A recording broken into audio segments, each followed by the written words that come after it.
It's your Tuesday Daily Delivery. I'm Michael Rand. Glad to have you guys back again for another day on the show. We got plenty of good stuff coming up. Sarah McLellan covers the Wild, of course, for the Star Tribune. Will join me here in just a little bit to talk about that team, about their current road trip, about trying to overcome that 0-3 start where they gave up 20 goals. It's been a little bit better the last two games, a win and an overtime loss.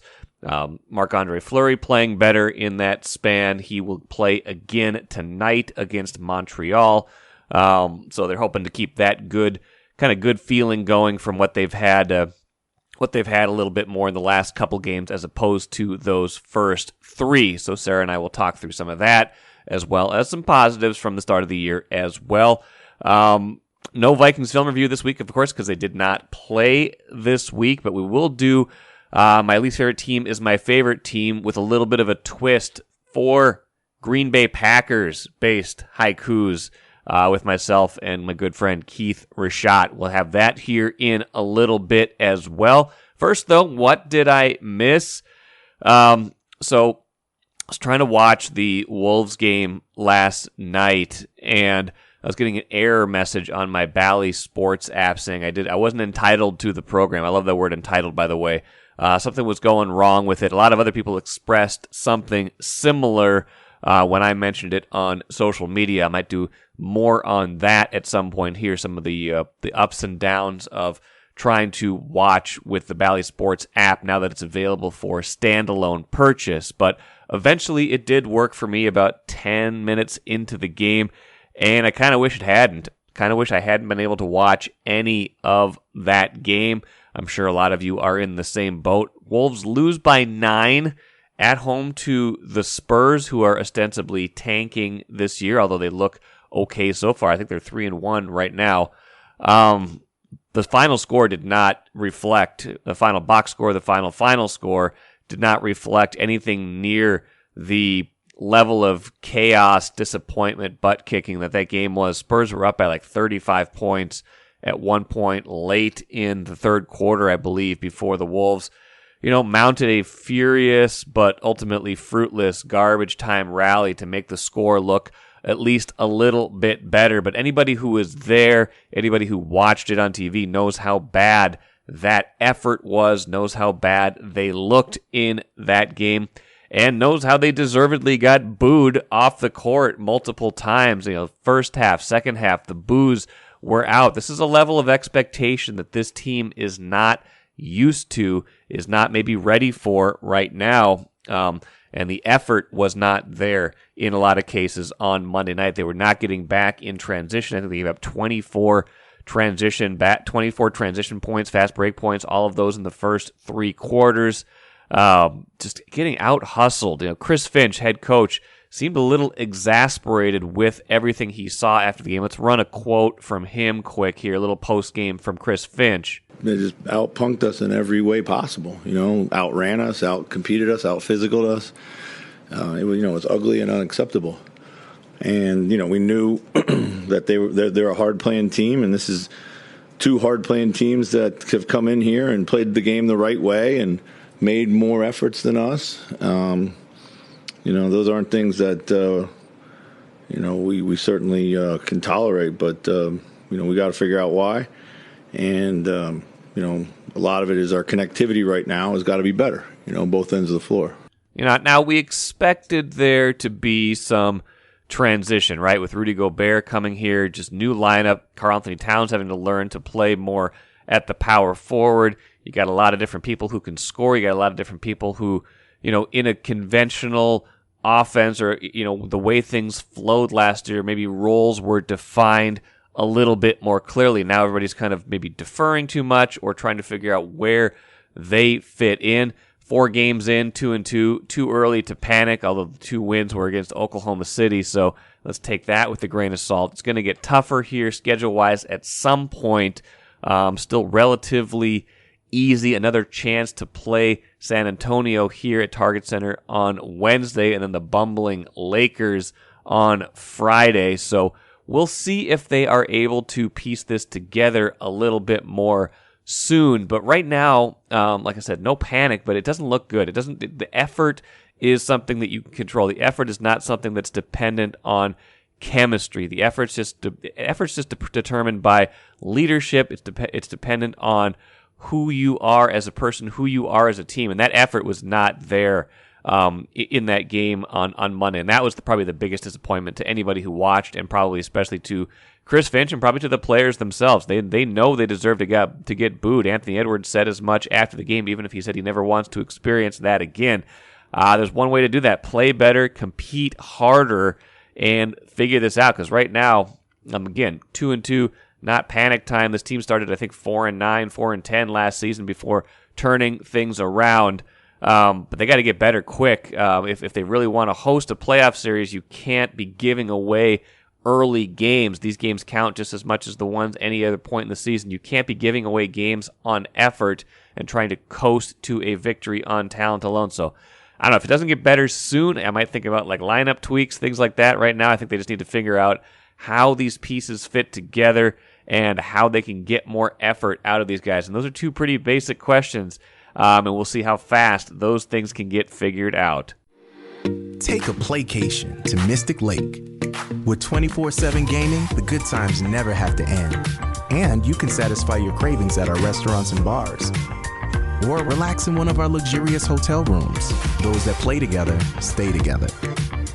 And don't forget to join Club M so you can spark new memories and bask in the rewards along the way. Follow the lights to Mystic Lake, where every day is play day.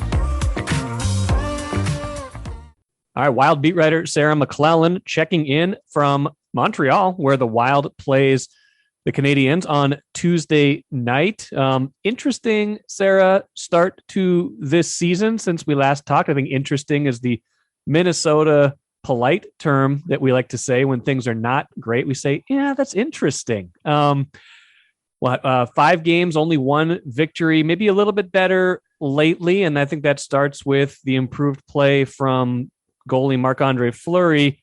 It was certainly the first 3 games where they lost at home, not entirely the goaltending's fault, but when you give up 20 in 3 games, there's plenty of blame to go around. How do you feel like this start kind of hit the members of the organization in terms of expectations versus what played out in these, even over the course of these first 5 games? It's a different season, and even though there wasn't a ton of roster turnover, it still is a different team. And it certainly looks like one that's kind of trying to find its groove early in the season. And, you can point to, the exits of Cam Talbot and Kevin Fiala. And even though those are only 2 players, those were players that obviously were in key positions, with Talbot really being this team's starting goaltender for most of last season and Kevin Fiala being this team's second best scorer. So it is still a different lineup than, the one that the Wild had so much success with last season. And then to add in, some key absences early to start the season, not having Jordan Greenway, not having John Merrill. Those are 2 fixtures when they're, healthy and able, that they're mainstays in the lineup. So, it was a start that obviously, put the spotlight on their own end, their defending, and not just in their own end, but it's the posture all over the ice. What happens when, the other team has the puck and is in transition and is moving into, their offensive zone, the Wild's defensive zone.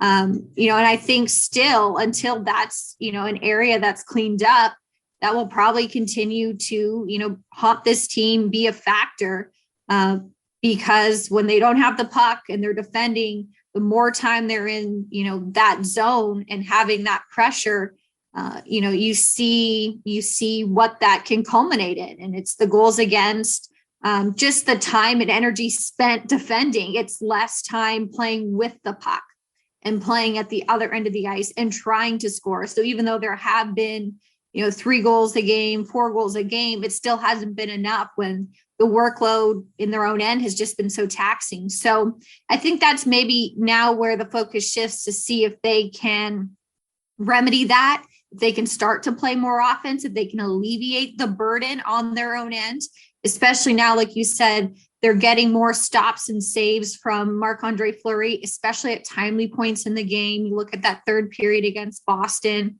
how he kind of really helped backstop them to that point. So if that kind of steadies, can they, though, find enough puck possession to start to play more offense? And like I said, maybe alleviate some of that pressure and attention on their own end. Well, that's interesting because it seems like the natural instinct from, some coaches might be, hey, we're giving up all these goals. We got to tighten up on defense. And I'm sure there's a focus on that too. But what you're saying is also some of their emphasis, like they need to play more offense. They're not playing defense all the time, so they can kind of take some of that pressure off. And I guess that's probably where the absence of someone like a Fiala and now Jordan Greenway, who came back for a little bit, but was then re-injured, how that line is just solid two-way line. You can transition from defense to offense pretty quickly. That's where you start to feel those absences pretty quickly, I'd imagine. Yeah, it's really simple. Kind of goes back to that saying, like, the best defense is offense. And so when the attention isn't there and they're just not under pressure, it'll be interesting to see if that can clean up that problem, because there are breakdowns that are happening. There are lapses. Even just most recently looking at that Boston game, the open lanes, a player getting to a puck around a sea of Wild players, like there are breakdowns that are happening. But can those be cleaned up, and or are those a byproduct of the strain of being under so much pressure to defend? And if the Wild is defending less, does that, make them more effective? I think that's partly maybe what's at play and what could correct some of these issues. But still, having said that, there needs to be that protection of the puck, boxing players out, getting on the right side to defend, and, have that layer of defense between the puck, the offense, and obviously the goaltender. So, that's probably a combination of all those factors, but it's clear that this is a team that, in order to have success, has to, alleviate some of that attention and focus in front of their own net. And, is more offensive pressure going to help with that? We see the lines continue to be juggled and new combinations to be tested. Obviously, like you said, losing, a Jordan Greenway again to injury, kind of opens, the pathway to experiment. But I think also the shakeup is indicative of a team that's still trying to find, a mix and a groove that works. And again, it goes back to the fact that even though these are a lot of the same players from last season, this isn't the same team. And, the Ryan Hartman, Kirill Kaprizov, Matt Zuccarello trio was so steady last season for the Wild. And it's now, a group that's been broken up. And now it looks like Freddie Gaudreau is going to be the latest to play, with Kaprizov and Zuccarello. So it's a team that's obviously searching for answers. And I think, those, new combinations and switching defensive partners are very much indicative of a team that's trying to find some type of consistency, not only up front with their forward lines, but on the back end with the defense as well. You wrote about Marc-Andre Fleury for Tuesday's newspaper and on StarTribune.com in advance of this Montreal game. I believe he'll move into sixth all time in games played among goalies, if I'm not mistaken. Now he obviously didn't have the start to the year he wanted to. He gets pulled from the second game of the year, and then Gustafsson gets the start in the third game, but he's steadied himself a little bit. I would say only 3 regulation goals in each of the last 2 starts, and playing quite well against Boston, having some big saves in the third period and overtime in that win at Exxon Center against Vancouver before they left town. Now that said, how do they feel about where he's at, and how does he feel right now? Kind of, as those games mount and they're counting on him to be the guy this year, more or less. He said he's felt more comfortable, and I think too, he's someone who said when he's enjoying himself, having fun, he's more relaxed. He feels that translates to his play, and that was probably could have been said for the whole Wild team when you're pushing for that first win and, there's struggles and they just keep mounting. I'm sure it probably feels like it snowballs. And so to get that first win out of the way last week against Vancouver, a big sigh of relief, obviously. And it's been reflected I think in Fleury's play, not only starting with that victory, but into Boston, there were so many chances that the Bruins had, especially odd man rushes, to really put that game out of reach. And Fleury came up with those timely saves, and, especially being shorthanded, late in that third period to help them into overtime. Obviously, it was a power play goal against, in the waning seconds that sealed the overtime victory for Boston. But he looked more like himself in making those saves that a team needs in pressure-packed moments. And so, we'll see if that's something that he can build off of against the Canadiens. He's scheduled to get that start on Tuesday night. So that's key too. I think just, like I said, the timeliness of it, getting saves at opportune times that kind of can keep momentum in check and not let a team run away on the Wild. Clearly they're, like I said, they're going to need better defending all over the ice. But if Fleury can kind of set that tone in the crease, I think that can only help the play in front of him, for the whole team. Couple more thoughts for you, Sarah. One, Marco Rossi, and one of those players who's kind of been part of the experimenting and the shuffling around in the lineup, started on, I believe, the fourth line, was a healthy scratch after not playing much in the second game, then elevated into that top 9 role. Where do you think he kind of settles in, and how is he progressing in their eyes?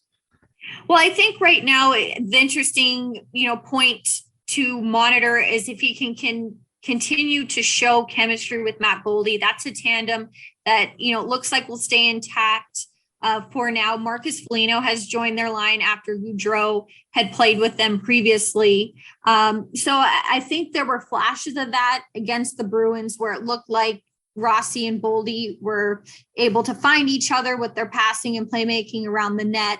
We'll see if it leads to execution. But I think just that opportunity to get more offensive zone time, that is clearly a line that, has the potential and ability to score. Boldy has had a really strong start to the season. He's been around the puck. He's been opportunistic, especially on the power play. They're on different units, so far on the power play, but if that can trickle over to 5-on-5, it'll be interesting to see if that's another duo that emerges. And this is clearly an opportunity for Rossi to show that. Like you mentioned, he started lower in the lineup. He was bounced from the lineup for one game to get back in and get this chance to play with Boldy. I think that was maybe a combination that you could kind of see maybe, they'll pair up at some point. That's obviously a spot in the lineup that clearly looks like it would suit Boldy's strengths coming in as this offensive playmaker. So, more time together, you would expect they would be able to find that connection and click and deliver. But we'll see if it happens. Clearly, this is a big road trip for the team. So this is an opportunity if they stay together to, like I said, build on that chemistry and help, as we've talked about, maybe provide some relief for the defensive end and have the puck more in front of the opposition's net. Final thing for you, the power play has actually been one of the bright spots for the team this year, kind of a reversal from last year where the 5-on-5 play was so much better. I mean, they must feel pretty good about that. I'm sure they wish it would translate into more wins so far. What about that has been clicking for them, and can they carry that over to 5-on-5 in some cases? You're right. It's kind of been a reversal where 5-on-5 has obviously given them trouble, but the power play has been a successful part of their game so far. I think some of the personnel changes have obviously helped. You see Kalen Addison working the point and being obviously a lightning rod for offense. He's been involved in a handful of goals so far, but I think too, that's led to some more unpredictability and more movement. And I think that's how defenses in today's NHL, that's how you have to frazzle them is you can't be predictable. You can't be stagnant. I think the puck movement and, simply skaters moving around, that's how you get these defenses moving and get them out of their structure. So I think we're seeing a little bit more of that. And that's obviously helped the team, find a groove with this. But like you said, it hasn't necessarily translated to overall results, but to see improvement in an area that obviously was a major struggle last season is a positive so far for the team. If it can help the team in, more critical situations moving forward, like the third period Saturday in Boston, they had multiple chances, a couple 5-on-3s. There's still room to grow, but the fact that that isn't the most negative part of their game, so far at least points to some progress from last season. It does. It feels like a pretty important road trip they're on right now. I mean, you don't say season's over or season's saved based on a few outcomes, but when you start 0-3 and you lose those first 3 at home, you put yourself in a spot where you've got some ground to make up right away. So we'll see what they are able to achieve on this road trip. Sarah McLellan will have it covered in the Star Tribune and on StarTribune.com. Sarah, appreciate it. We'll talk again soon. Take care. One postscript to my conversation with Sarah McLellan, I had asked listeners for questions. I maybe didn't incorporate those in the best way, but my good friend Chickenfinger69 had asked, do you know how many forwards in the league average more minutes per game than Fred Gaudreau but do not have a point? Only one, Ryan O'Reilly, but he's only played in 3 games. Anyway, I hope you have a great day. I love you. He originally pointed out in a different tweet, too, that Gaudreau has averaged 17 minutes a game, including premium minutes on the power play, overtime, 3-on-3, and we all have the same number of points as he does, 0. I replied to him, I don't know if this is going to make you feel better, but he's now skating on the top line, it sounds like, with Kaprizov and Zuccarello. We'll see how that goes. I sure hope Freddie Gaudreau gets at least a point in tonight's game to help my good friend Chickenfinger69 not be so angry. But he does make a good point. Does Gaudreau deserve those minutes? I don't know. I don't know that he does. I think maybe he's just a placeholder until they really feel confident that Marco Rossi can do that, or until Ryan Hartman rediscovers the chemistry with those guys. But that was such a good line last year, the Hartman, Kaprizov, Zuccarello line. You'd like to see that reunited. Or maybe Rossi jumps in there, but I don't know about Gaudreau. We'll see. He'll get his chance on Tuesday, much to the chagrin of Chickenfinger69. It's Tuesday on Daily Delivery, and usually we bring you some Vikings haikus, some Vikus on Tuesdays, but the Vikings don't play this week. Thought maybe this week would take the segment off, but then on Sunday, the Packers lost, which is almost as good as the Vikings playing, maybe even better to some. And so maybe we'll entertain you with some Packus instead with my good friend Keith Rashat, who has 4 of them, I believe. Is that correct, sir? Yeah, that's correct. I mean, it doesn't roll off the tongue like Vaiku, but Paku will work. Paku works. Okay, let's hear the first one. Davante Adams, you knew what you were doing. I hate the Packers. Is this going to be a theme again? I remember when the Vikings beat the Packers in week 1, all of the Vikus ended with "I hate the Packers." I sense a theme, but you hit on a big thing, and I wanted to get to that because I think it's interesting that, Packers lost again. Obviously, they're 3-4, not necessarily losing to the best of teams, including the Washington Commanders in this game. And I remember after this game, Brett Favre kind of urging people, saying, "I'm not worried," stuff like that. Aaron Rodgers. What's that? Was Brett Favre? Did I say Brett Favre? People? Did I say Brett Favre? You did. You did. I meant Aaron Rodgers. 30 years of Packers quarterbacking has got me a little bit confused sometimes. I wouldn't be surprised if Brett Favre had been urging people to calm down. It's like, look, but I don't know where this money for the volleyball facility came from. Everybody just calm down. Exactly. Just relax. Exactly. But what I was going to say is Aaron Rodgers urging everybody to calm down, kind of comparing this, some people comparing this maybe to 2016 when, the Vikings got out to a big division lead and then the Packers stormed back, won their last 6. Aaron Rodgers did his famous relax. What I would say about that year, though, is you had Jordy Nelson and Davante Adams combining for 26 touchdown catches, 172 receptions, 2,250 yards. Like he had Randall Cobb in the slot. You still kind of do, although he's hurt. Like the point being, those guys aren't walking through the door this year. Jordan Nelson's long retired. Davante Adams with the Raiders, like you note. So I don't. It's certainly possible that Aaron Rodgers rallies this team. It just doesn't look the same as some of the teams that they've been able to rescue themselves with in the past. Well, Davante Adams is clearly a very good player, yeah. Right? And Rodgers has not fallen so far off the cliff that he can't make plays. I got to watch the last 7 minutes of that game or so because they switched over because where I live, we are burdened with Carolina Panthers football, which is not good. But anyway, he made some throws that were really nice and some that should have been caught and weren't. Right. And as much as he complains and whines, and we'll get to a haiku, a paku about that soon enough, he does not have that same level of talent around him, and it's starting to show, and he doesn't seem to be handling it very well. No. If you read his lips a couple times when they were struggling in the second half, he said, "What are we doing?" And it's a fair question because it's hard to tell exactly what they were trying to accomplish on offense. Okay, Paku 2. The Vikings still won, even though it's the bye week.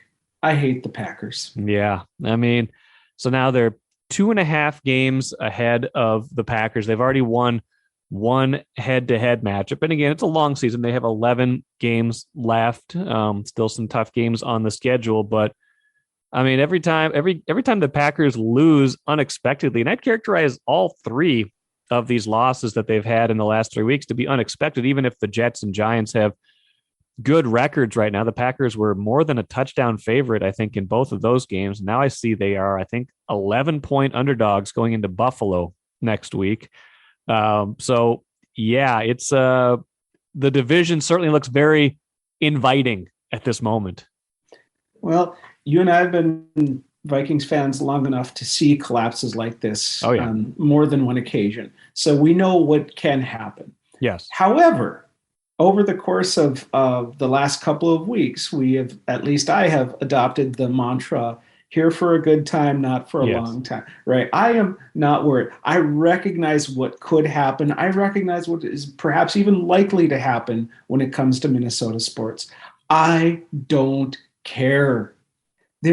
At this moment, it looks like the division is being handed to this team on a silver platter. Yes. And I did not expect this before the season started. Absolutely not. I thought this team was going to struggle. I thought it would even be in their best interests to really struggle and hit the reset button.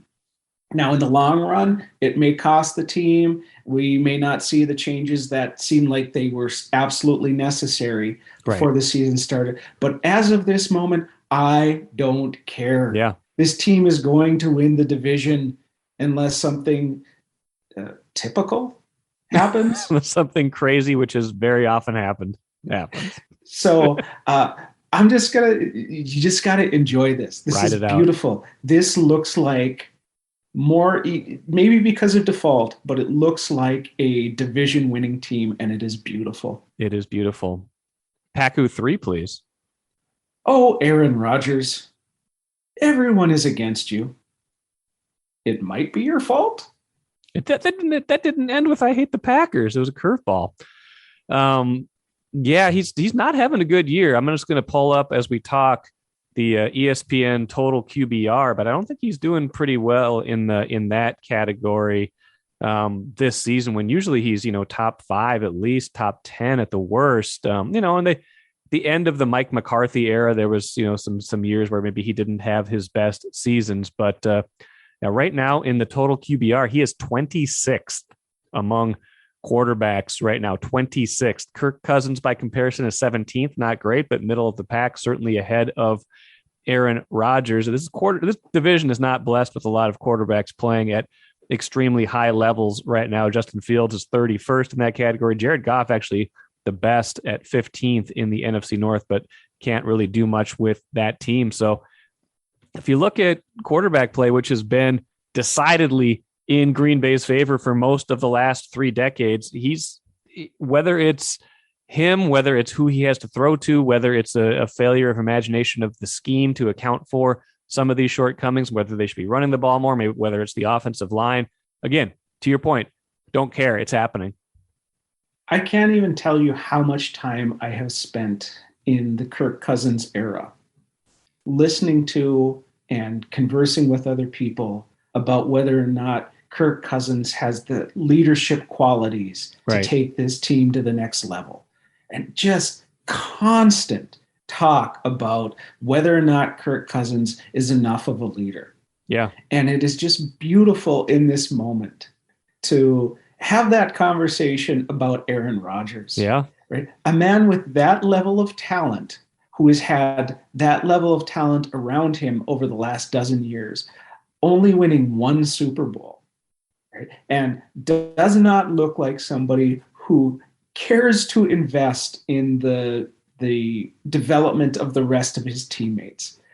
This guy might just be a really terrible leader and doesn't seem to be a particularly likable human being at this point, if he ever was, right? There was a point in time when he was still kind of new and fresh and exciting and seemed like, in some respects, the anti-Brett Favre. Sure. And was maybe looked like what that particular team needed.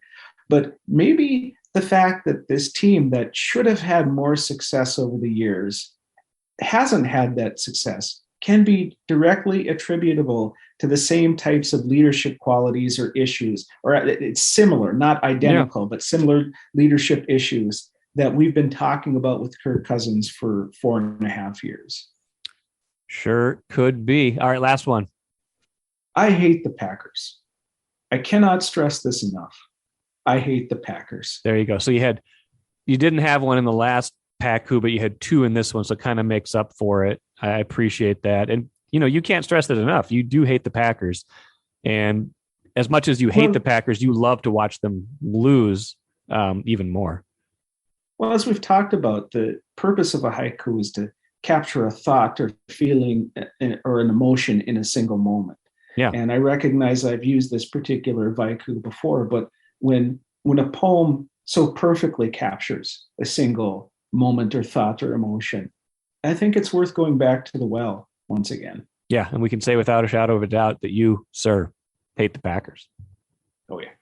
Let's finish with the cooler. The Packers, we just talked about, are now tied in the NFC North with the Bears, who beat the Patriots on Monday Night Football. And there was a pretty good rally by the Bears. And it struck me as funny because I wasn't listening to the audio, but I was kind of checking in on the game here and there, and everywhere I saw it kept cutting to the sideline and shots of Bailey Zappi, the quarterback for the Patriots, and it was like they were anointing him the new superstar. There's at least like 8 or 10 sideline cutaways after he led them to a couple touchdown drives in the second half, and there was all this momentum in New England. It kind of looked like he was going to be, be this guy, almost like it was like Tom Brady taking over for Drew Bledsoe so many years ago. And then, of course, the Bears scored, I think, the next 20-some points, ended up winning 33-14. The Patriots didn't score again after those 2 quick touchdowns. So maybe pump the brakes on